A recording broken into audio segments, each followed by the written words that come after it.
जय श्री कृष्ण। हर हर महादेव। स्वागत है आप सभी का आपके अपने चैनल हमारे संस्कार में। आज हम आपके लिए लेकर आए हैं कार्तिक मास की कथा अध्याय 7। लेकिन उससे पहले आप सभी से हाथ जोड़कर निवेदन है कि प्लीज़ हमारे चैनल को सब्सक्राइब करें, वीडियो को लाइक करें, ज़्यादा से ज़्यादा शेयर करें, बेल आइकन को भी अवश्य ही दबाएं। कमेंट्स बॉक्स में जय श्री कृष्ण हर हर महादेव लिखना ना भूलें। आपका सहयोग और प्यार हमारे लिए अनमोल होता है, इसीलिए अपना सहयोग हमें ऐसे ही प्रदान करते रहें। परम पिता परमेश्वर की कृपा आप सभी पर हमेशा बनी रहे। आप सभी का दिन शुभ और मंगलमयी हो। आपके सभी अपनों के घर में अन्न धन के भंडार भरे रहें और आपके घर में भी सुख समृद्धि बनी रहे। जैसा कि आप सभी जानते हैं, कार्तिक का महीना चल रहा है और आज है उसका 7वां दिन। तो 7वें दिन की कथा हम आपको सुनाने जा रहे हैं, लेकिन उससे पहले हम आपको ये बता दें कि इन कथाओं को आप पूरा सुना कीजिए, क्योंकि यह सिर्फ कथा ही नहीं है, हमारे मन के अंधकार को मिटाकर ईश्वर के प्रकाश में लाने वाला होता है। और आज की इस कथा की यही सीख है कि जीवन की अस्थायी सफलताओं से परे सच्चा आनंद और शांति केवल भगवान की आराधना और आत्मा की मुक्ति में ही है। जो भी प्राणी सच्चे मन से और आस्था से इस दिन की पवित्र कथा को सुनता है, पढ़ता है या दूसरों को सुनाता है, वह जन्म मृत्यु के चक्र से यानी आवागमन से मुक्त होकर मृत्यु पश्चात अंत में मोक्ष की ओर बढ़ता है। एक बार की बात है, राधा रानी को एक सांप ने काट लिया। राधा जी की सारी सखियां दौड़ी दौड़ी राधा की माँ के पास आई और कहने लगी, माँ चलकर अपनी बेटी को तो देखो, एक काले सांप ने उसे काट लिया है और राधा के सिर से दोनी गिर गई है, यानी जिसमें वो माखन भरकर ले जाया करते थे उसे दुहनी और दोनी कहते हैं, और वह बेहोश हो गई है। अब इसके विष को उतारने के लिए किसी गारुनी को बुलाना पड़ेगा। माँ ने सुना तो डर गई और रोते रोते राधा जी को अपने हृदय से लगा लिया। तब राधा की एक सखी कहने लगी, माँ यदि राधा जी को ठीक करना है तो श्री कृष्ण को जल्दी से बुलवा लाओ। अगर कृष्ण जी आ जाएंगे तो राधा जी तुरंत ही जीवित हो जाएंगी, क्योंकि श्री कृष्ण गारुनी हैं। तीनों लोगों ने उनमें श्रेष्ठ कोई नहीं है। सूरदास जी बता रहे हैं कि राधा रानी को ठीक करने के लिए आज श्री कृष्ण जी को बुलाया जा रहा है। अब राधा रानी की सखियां कृष्ण जी की मैया यशोदा के पास आई और कहने लगी, मैया तुम्हारा कृष्ण सांप के विष को उतारने के मंत्रों को जानने वाला गारुनी है। आप अपने पुत्र को हमारे साथ भेज दें। तो राधा रानी को काले सांप ने डस लिया है। मैया यशोदा ने सुना तो सुनकर मंद मंद मुस्कुराने लगी कि अभी थोड़ी देर पहले तो राधा मेरे घर आई थी। राधा रानी की मूर्छा के मूल कारण को समझकर मैया यशोदा हंसती हुई चुप रह गई और सखियों को अपने हंसने का कारण नहीं बताया। अब मैया यशोदा कान्हा जी को पुकारने लगी, कहने लगी, कान्हा, अरे ओ लल्ला, राधा के यहाँ कीर्ति नाम की ग्वालिन तुम्हें बुलाने आई थी, तुम वहाँ चले जाओ। वह बता रही थी कि राधा को काले सांप ने डस लिया है और तुम कब से गारुनी बन गए। लल्ला जल्दी जाओ, देर मत करो और उसका विष झाड़ दो। माँ ने मन ही मन मुस्कुराकर कहा, कृष्ण सुना है तुम कुछ ऐसा जंत्र मंत्र जानते हो कि काले सांप का विष उतर जाता है। अब भगवान श्री कृष्ण जी गारुनी बनकर वहां आ गए। जब वृषभानु सुता राधा ने सुना तो मन ही मन बड़ी प्रसन्न हुई कि श्री कृष्ण तो आज मेरे द्वार पर आए हैं, और अपने आप को राधा रानी धन्य समझने लगी। प्रेम के वशीभूत वह एकदम मुरझा और राधा जी की आंखों से प्रेम के आंसू झरने लगे। राधा को इस प्रकार देखकर माँ भी बेचैन हो गई। वे समझने लगी कि राधा के एक एक अंग में विष का गहरा प्रभाव हो गया है और अब तो माँ रोती हुई व्याकुल होकर इधर उधर घूम रही है। वे अपनी पुत्री को बार बार गले लगाती हैं और फिर राधा रानी की दशा देखकर पानी पानी हो रही हैं, यानी कि बहुत उन्हें डर लग रहा है। श्री कृष्ण के आने की खबर पाकर माँ दौड़कर आई और कान्हा जी के पैरों को पकड़कर कहने लगी, मोहन, मेरी लाडली बेटी राधा बहुत ही बेचैन है, कृपा करके इसे ठीक कर दो। माँ चाहे जो समझे, लेकिन प्रेम पूर्ण हृदय के प्रेम भावों को तो श्री राधे रानी और श्री कृष्ण दोनों ही पूरी तरह से समझ रहे हैं। तब श्री कृष्ण ने कुछ झाड़ फूंक शुरू कर दी और राधा जी को स्पर्श किया। जैसे ही उन्होंने राधा जी को छुआ, एकदम से किशोरी जी यानी श्री राधा रानी ने अपनी आंखें खोल दी। श्री कृष्ण जी वास्तव में बहुत बड़े गारुणी हैं। शरीर का विष तो उन्होंने झाड़ दिया, लेकिन मन और सिर पर प्रेम का जादू कर दिया।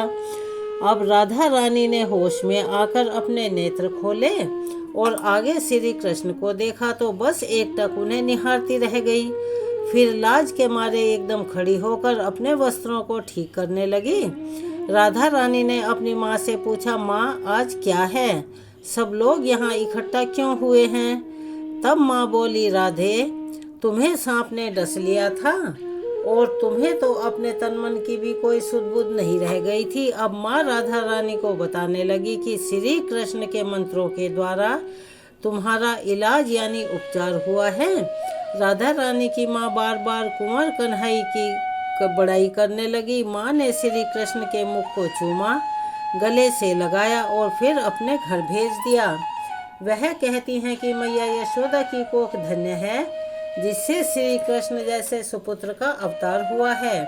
इन्होंने तो तुरंत ही ऐसा उपाय कर दिया है कि मेरी बेटी को जिंदा कर दिया। अब माता मन ही मन सोचने लगे कि राधा कृष्ण की यह जोड़ी तो मानो भगवान ने बड़ी सोच समझकर बनाई है। ब्रज के घर घर में अब यह चर्चा चल पड़ी कि कृष्ण जी बहुत बड़े गारुणी हैं और भगवान ने इस तरह से और भी बहुत सारी सुंदर प्रेम लीलाएं ब्रज में की हैं। चलिए अब हम आपको सुनाने जा रहे हैं अध्याय के आगे का वृतांत। भगवान शिव और जलंधर के बीच भयंकर युद्ध हो रहा था।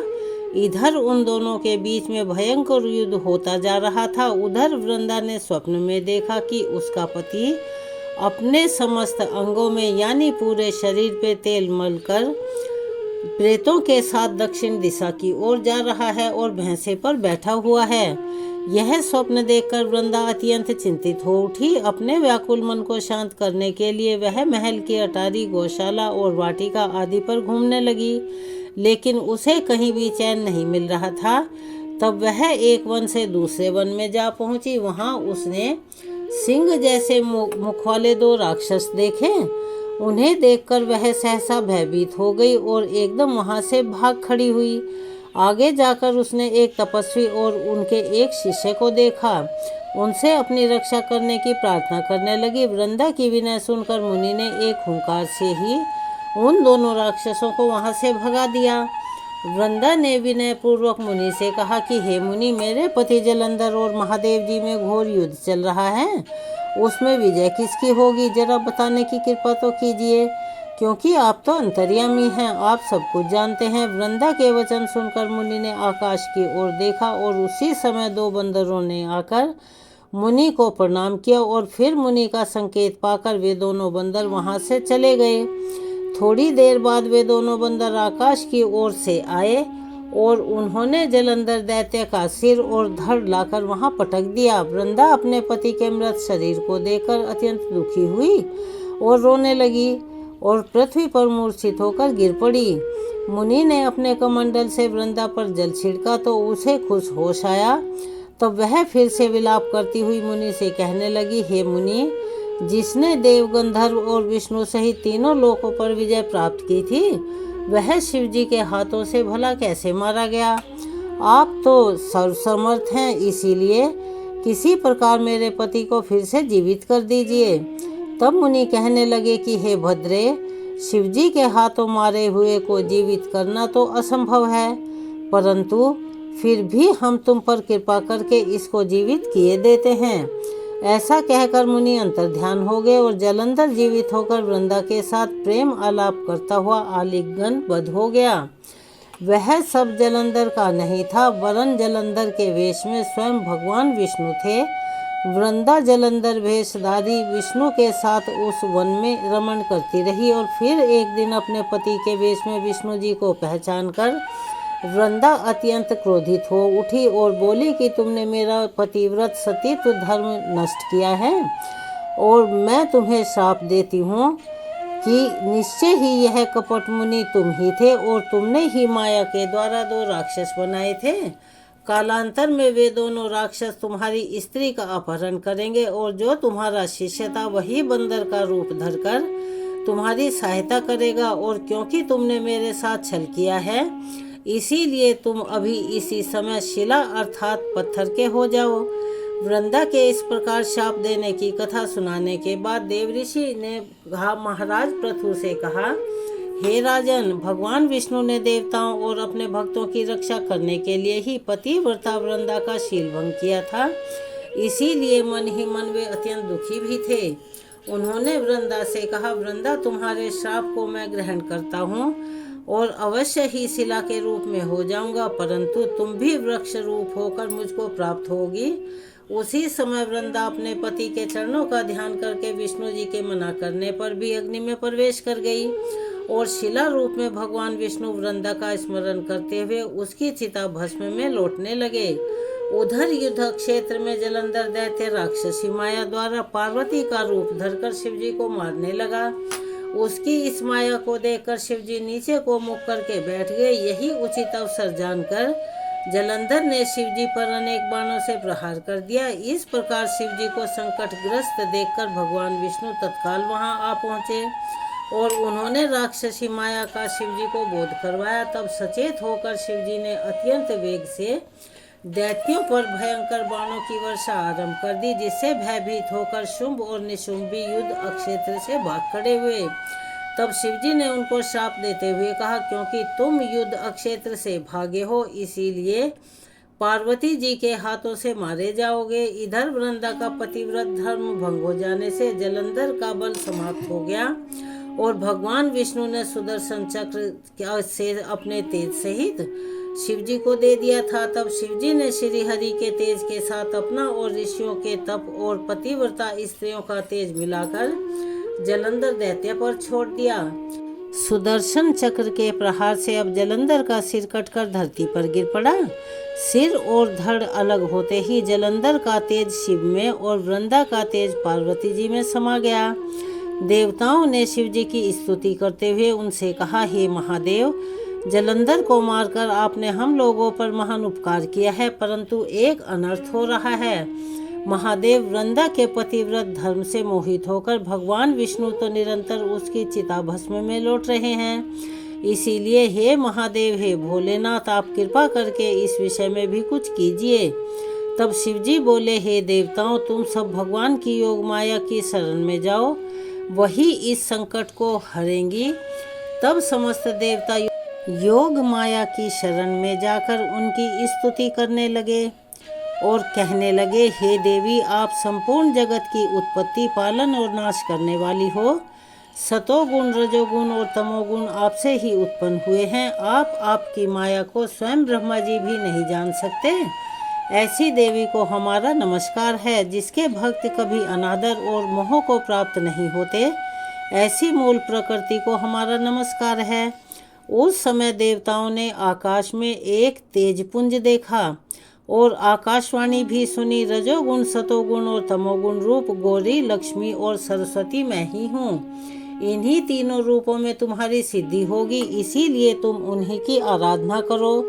फिर उन तीनों देवियों ने प्रकट होकर 3 बीज देते हुए कहा कि इन तीनों बीजों को जहाँ पर इस समय भगवान विष्णु है बोकर अपना कार्य सिद्ध करो।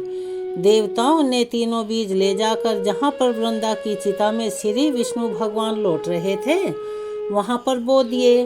उन तीनों बीजों से 3 वृक्ष उत्पन्न हुए। रजोगुण सरस्वती से, आंवला तमोगुण गौरी से और तुलसी और सतोगुण लक्ष्मी से मालती की उत्पत्ति हुई। श्री लक्ष्मी जी ने अपना बीज ईर्ष्या युक्त होकर बोया था, इसीलिए मालती भगवान की पूजा में निंदित और आंवला और तुलसी भगवान को अति प्रिय है। इसी प्रकार वृंदा ने वृक्ष रूप में होकर भगवान शालिग्राम से सहयोग किया। इसी कारण कार्तिक मास के उद्यापन में भगवान की पूजा तुलसी जी के मूल भाग में की जाती है। जिस घर में तुलसी जी का पौधा होता है उसमें यमदूत कभी नहीं फटकते। नर्मदा और गंगा जल और तुलसी जी का पूजन, ये तीनों कार्य एक समान ही माने जाते हैं। मनुष्य चाहे कितना भी बड़ा पापी क्यों ना हो, उसके प्राण निकलते समय मंजरी सहित तुलसी दल जिसके कंठ में होता है, वह पाप मुक्त होकर सीधा बैकुंठ को प्राप्त हो जाता है। जो मनुष्य अपने पितरों का श्राद्ध तुलसी और आंवले की छाया में करता है, उसके पितृगण मोक्ष को प्राप्त हो जाते हैं। जो मनुष्य मंजरी युक्त तुलसी दल और आंवले का फल मुख में रखता है, वह साक्षात विष्णु जी के समान है। जो मनुष्य कार्तिक मास में रुद्राक्ष की माला धारण करता है, वह धर्म, अर्थ, काम और मोक्ष को प्राप्त हो जाता है। तुलसी और आंवले का महात्म्य स्वयं श्री ब्रह्मा जी भी कहने में असमर्थ हैं। जो कोई श्रद्धा भाव विश्वास से इस कथा को पढ़ता है, सुनता है या दूसरों को सुनाता है, वह भी अंत काल में मोक्ष को प्राप्त हो जाता है। इस प्रकार देव ऋषि नारद महाराज पृथु को यह कथा सुनाकर कुछ क्षण के लिए मौन हो गए और इसके आगे का वृतांत हम आपको अपने अगली वीडियो में सुनाएंगे। आज के अध्याय को हम यहीं विराम देते हैं। चलिए अब हम सब मिलकर करते हैं तुलसी चालीसा का पाठ और वीडियो के अंत में करेंगे तुलसी माता की आरती। जय जय तुलसी भगवती सत्यवती सुखदानी, नमो नमो हरि प्रेयसी श्री वृंदा गुण खानी। श्री हरि शीश विराजनी, देहु अमर वर अम्ब। जनहित है वृंदावनी, अब ना करहु विलंब। धन्य धन्य श्री तुलसी माता, महिमा अगम सदा श्रुति गाता। हरि के प्राण हो से तुम प्यारी, हरि ही हेतु कीन्हो तप भारी। जब प्रसन्न है दर्शन दीन हो, तब कर जोर विनय उस कीन्हो। भगवंत कंत मम होऊ, दीन जानि जन छाड़हु छोहु। सुनि लक्ष्मी तुलसी की वाणी, दीन हो श्राप कध पर आनी। उस अयोग्य वर मांगन हारी, होऊ विटप तुम जड़ तनु धारी। सुनि तुलसी ही शव्योत ही ठामा, माँ करहु वास तुई नीचन धामा। दियो वचन हरि तब तत्काला, सुनहु सुमुख जनि होऊ बिहाला। समय पाई व्योरो पाती तोरा, पूजहि आस वचन सत मोरा। तब गोकुल मह गोप सुदामा, तासु भई तुलसी तू बामा। कृष्ण रास लीला के माही, राधे शक्य प्रेम लखि नाही। दियो श्राप तुलसी तत्काला, नर लोकहु तुम जन्महु बाला। यो गोप है दानव राजा, शंख चूड़ नामक शिर ताजा। तुलसी भई तासु की नारी, परम सती गुण रूप अगारी। असदय कल्प बीत जब गयौ, तृतीय जन्म तब भयौ। वृंदा नाम भयो तुलसी को, असुर जलंधर नाम पति को। कर अति द्वंद अतुल बल धामा, कीना शंकर से संग्रामा। जब निज सैन्य सहित शिव हारे, मरहि न तब हर हरि ही पुकारे। पतिव्रता वृंदा थी नारी, को न सके पति ही संघारी। तब जलंधर ही भेष बनाई, वृंदा ढिग हरि पहुँचे जाई। शिव हित लही करी कपट प्रसंगा, कियो सती तो धर्म तो ही भंगा। भयो जलंधर कर संघारा, सुनि उर शोक उपारा। दिहिषण दियो काट हरितारी, लखी वृंदा दुख गिरा उचारी। जलंधर जस हत्यो अभीता, सोई रावण तस हरि ही सीता। अस प्रस्तर सम हृदय तुम्हारा, धर्म खंडी मम पति संघारा। यही कारण लही श्राप हमारा, होवे तनु पाषाण तुम्हारा। सुनि हरि तुरत ही वचन उचारे, दियो शाप बिना विचारे। लख्यो न निज कर तूति पति को, छलन चाहियो जब पार्वती को। जड़ मति तू अस हो जड़ रूपा, जग मह तुलसी विटप अनूपा। धग्व रूप हम शालिग रामा, नदी गंडकी बीच ललामा। जो तुलसी दल हम ही चढ़ई हैं, सब सुख भोग परम पद पई हैं। बिनु तुलसी हरि जलत शरीरा, अतिशय उठत शीश उर पीरा। जो तुलसी दल हरि सिर धारत, सो सहस्त्र घट अमृत डारत। तुलसी हरि मन रंजनिहारी, रोग दोष दुग पंजनिहारी। प्रेम सहित हरि भजन निरंतर, तुलसी राधा में नहीं अंतर। व्यंजन हो 56 प्रकारा, बिन तुलसी दल ना हरि प्यारा। सकल तीर्थ तुलसी तरु छाही, लह मुक्ति जन संशय नाही। कवि सुंदर एक हरि गुण गावत, तुलसी ही निकट सहस गुण पावत। बसत निकट दुर्वासा धामा, जो प्रयास ते पूर्व ललामा। पाठ करहि जो नित नर नारी, होई सुख भाषहि त्रिपुरारी। तुलसी चालीसा पढ़ी, तुलसी तरु ग्रह धारी। दीप दान करि पुत्र फल, पावहु बंध्यु नारी। सकल दुख दरिद्र हरि, हार हवै परम प्रसन्न। आशय धन जन गही कर, बसहि पूर्ण अत्र। लाही अविमत फल जगतम, लाही पूर्ण सब काम। जे दल तरप अर्पहि तुलसी, तहाँ सहस बसहि सियधि राम। तुलसी महिमा नाम लख, तुलसी सुत सुख राम। मानस 40 रच्यो, जगमह तुलसीदास। तुलसी चालीसा यहाँ पर संपूर्ण होती है। चलिए एक बार मेरे साथ प्यार से बोलिए, तुलसी महारानी की जय। अब हम सब मिलकर करते हैं तुलसी माता की आरती। नमो नमो तुलसी महारानी, नमो नमो हरि की पटरानी। नमो नमो तुलसी महारानी, नमो नमो। धन तुलसी पूर्ण तप कीनो, शालिग राम बनी पटरानी। नमो नमो तुलसी महारानी, नमो नमो हरि की पटरानी। नमो नमो जाके पत्र मंजरी, कोमल श्रीपति कमल चरण लपटानी। नमो नमो तुलसी महारानी, नमो नमो हरि की पटरानी। नमो नमो। कौन महीने बोई रानी तुलसा, कौन महीने हुई हरियाली। नमो नमो तुलसी महारानी, नमो नमो हरि की पटरानी। नमो नमो। कौन महीने हुई तेरी पूजा, कौन महीने हुई तेरी पूजा। कौन महीने हुई पटरानी। नमो नमो तुलसी महारानी, नमो नमो। आषाढ़ मास में बोई रानी तुलसा, सावन महीने हुई हरियाली। नमो नमो तुलसी महारानी, नमो नमो हरि की पटरानी। नमो नमो। कार्तिक मास में हुई तेरी पूजा, मंगसिर मास हुई पटरानी। नमो नमो तुलसी महारानी, नमो नमो हरि की पटरानी। नमो नमो। धूप दीप नवैध आरती, पुष्पन की वर्षा बरसानी। नमो नमो तुलसी महारानी, नमो नमो हरि की पटरानी। नमो नमो।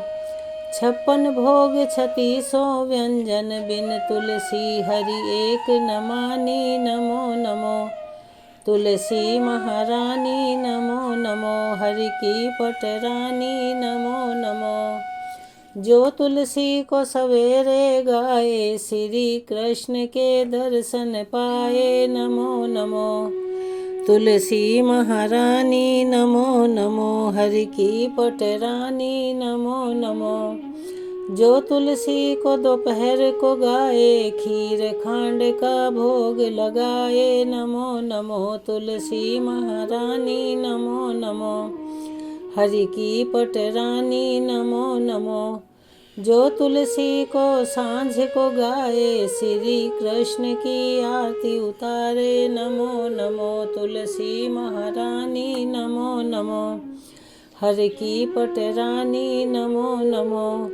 जो तुलसी को रात को गाए, श्री कृष्ण के चरण दबाए। नमो नमो तुलसी महारानी, नमो नमो हर की पटरानी। नमो नमो सब सखी मैया तेरो यश गावे, भक्ति दान दीजे महारानी। नमो नमो तुलसी महारानी, नमो नमो हर की पटरानी। नमो नमो तुलसी महारानी, नमो नमो हरि की पटरानी। नमो नमो। तुलसी माता की आरती यहाँ संपूर्ण होती है। चलिए एक बार मेरे साथ प्यार से बोलिए, जय श्री कृष्णा, हर हर महादेव, तुलसी महारानी की जय। अगर आप हमारे चैनल पर नए हैं और अभी तक आपने चैनल को सब्सक्राइब नहीं किया है तो आप सभी से निवेदन है, प्लीज़ हमारे चैनल को सब्सक्राइब करें, वीडियो को लाइक करें, ज़्यादा से ज़्यादा शेयर करें, बेल आइकन को भी अवश्य ही दबाएं। कमेंट्स बॉक्स में जय श्री कृष्णा हर हर महादेव लिखना ना भूलें। अपना प्यार और सहयोग हमें ऐसे ही देते रहें, क्योंकि यह हमारे लिए अनमोल होता है। और कमेंट्स बॉक्स में जय श्री कृष्णा हर हर महादेव अवश्य लिखें। चलिए मिलते हैं आगे के वृतांत के साथ अगली वीडियो में। तब तक के लिए इंतज़ार कीजिए और हमारा अनुरोध है कि उसे भी अवश्य ही सुनिएगा। धन्यवाद।